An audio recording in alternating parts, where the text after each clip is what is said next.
All right, proportional relationships. So we've learned how to solve proportions.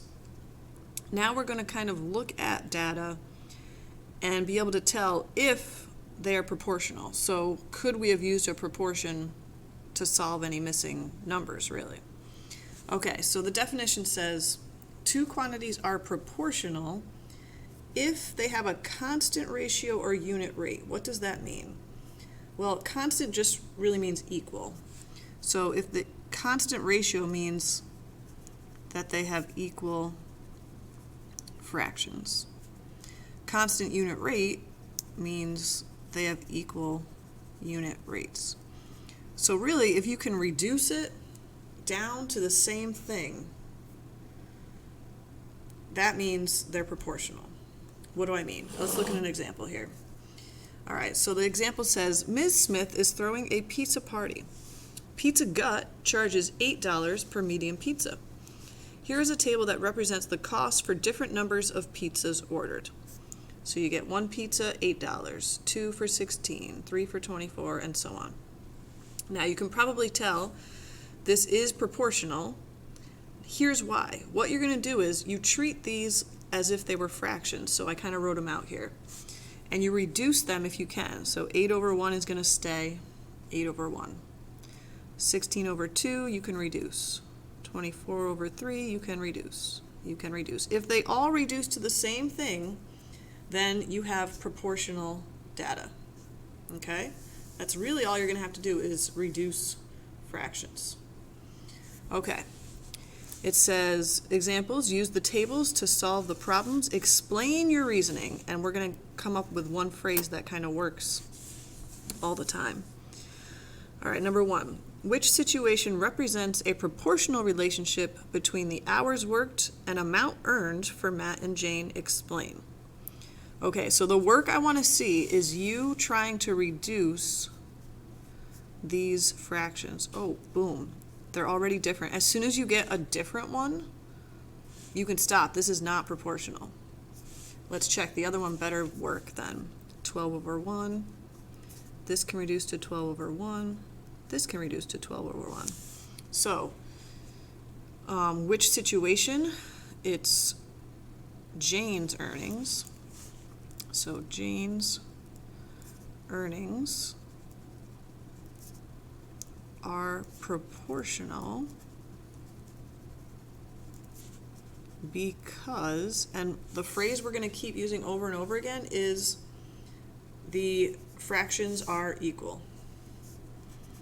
Because the fractions are equal. So that is proving you know that when the fractions are equal, that is proportional data. All right? Okay, number 2. A little trickier here. It says, the Vista Marina rents boats for $25 per hour. In addition to the rental fee, there is a $12 charge for fuel. Is the number of hours you can rent the boat proportional to the total cost? Explain.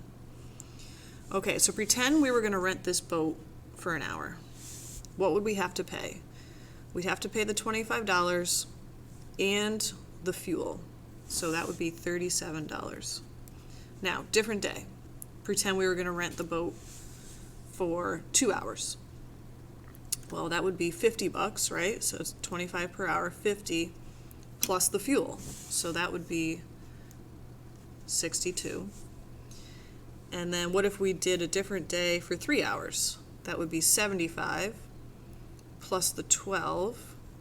What is that? 87. Okay, so is this proportional? Do these reduce to the same thing? This is 1 over 37. This is 1 over 31. So this is a no. Now, why is this not proportional? Well, it's really this fuel that is throwing it off. The sentence you can write, you can just talk about the fractions, that's fine. Or if you want to get more particular and talk about that extra charge, you could do that. So, no, this is not proportional because the fractions are not equal. Okay. All right, some more practice problems on the back of this. Okay. So 5. I know we skipped, but that's okay. A vine grows 7.5 feet every 5 days. Is the length of the vine on the last day proportional to the number of days of growth? Okay, so is this proportional? So we've got days and we've got feet. So we're going to make a little table here. So, and it says every 5 days. So I'm going to go up by 5. So 5 days, 10 days, 15. Okay. So after 5 days, it grows 7.5 feet. 10 would be up to 15. Then we've got 22.5 up to 30. Okay, is this proportional? Oh gosh, sorry. Well, I'm gonna kind of go with unit rates here. If I do, because reducing and dividing, you know, you're kind of just looking for that constant. So let's take the 7.5 divided by 5. I'm getting 1.5. 15 divided by 10. I'm getting the 1.5. Guess what? This is going to be proportional. So yes, this is proportional. I guess I used unit rate here because of a constant unit rate.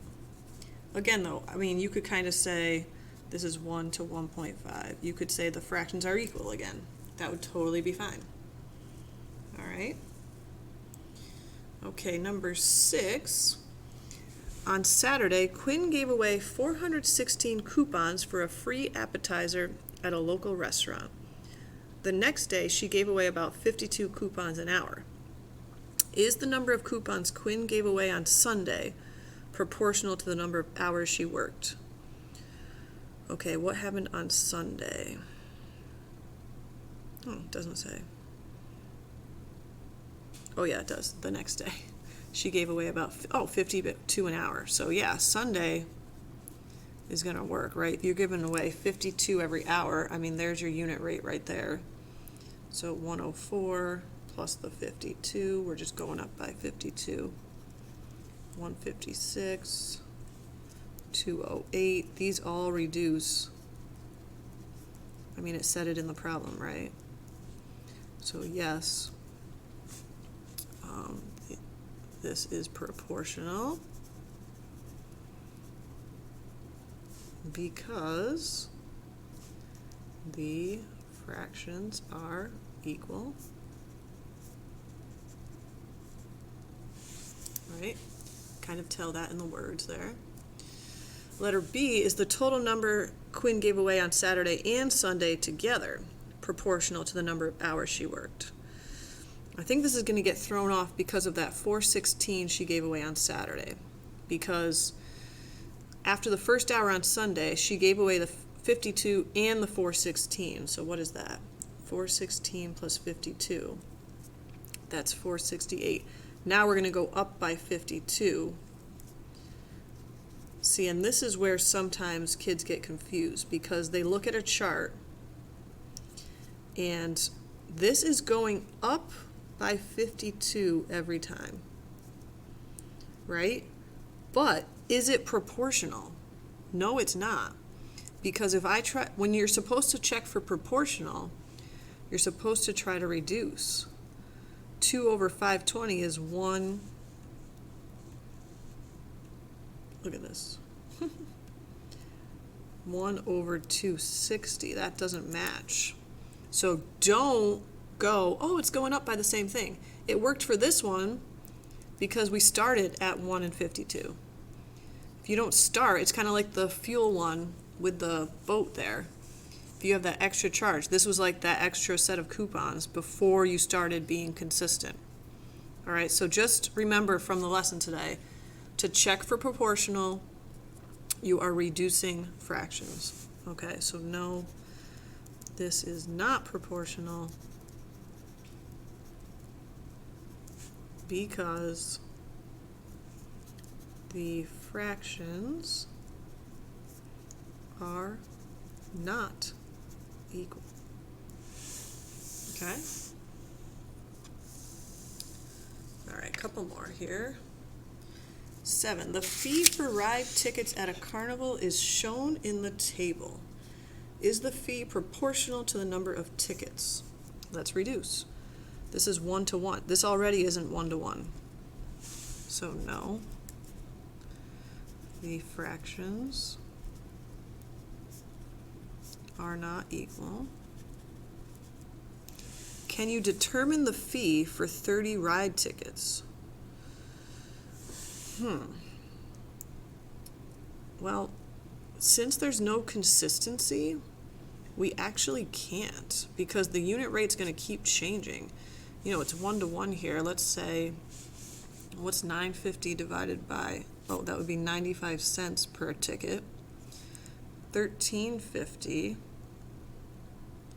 divided by 15 tickets, then it's 90 cents per ticket. Then if you take 16 and divide by 20, then it's 80 cents per ticket. So there's no, I mean, is there a pattern? Yeah. Are we sure it keeps going? Not sure. So no, the unit rate keeps changing. So we can't determine the fee for 30 tickets. So I said no, the unit rate keeps changing, so we can't determine the fee for 30 tickets. Okay, last one here, number 8. A health club charges $35 a month for membership fees. Determine whether the cost of the membership is proportional to the number of months. Explain. So again, let's make a table here. We've got how much money per month. So we'll just do a couple here. So after 1 month, you're paying $35. 2 months, $70. 3 months, $105. Does this work? Yeah, we just made it. This is 35-to-1. This is 35-to-1. So yes, this is proportional because you could say the fractions are equal, because I'm going to say it's always $35 per month. Okay? All right, so these notes, guys, are going to go with the first part of the homework. So page 37, 1 through 4, is what you want to complete after watching this video. Okay, so you might want to stop it. You can use these notes to help you. Try to complete page 37, 1 through 4. All right, good job.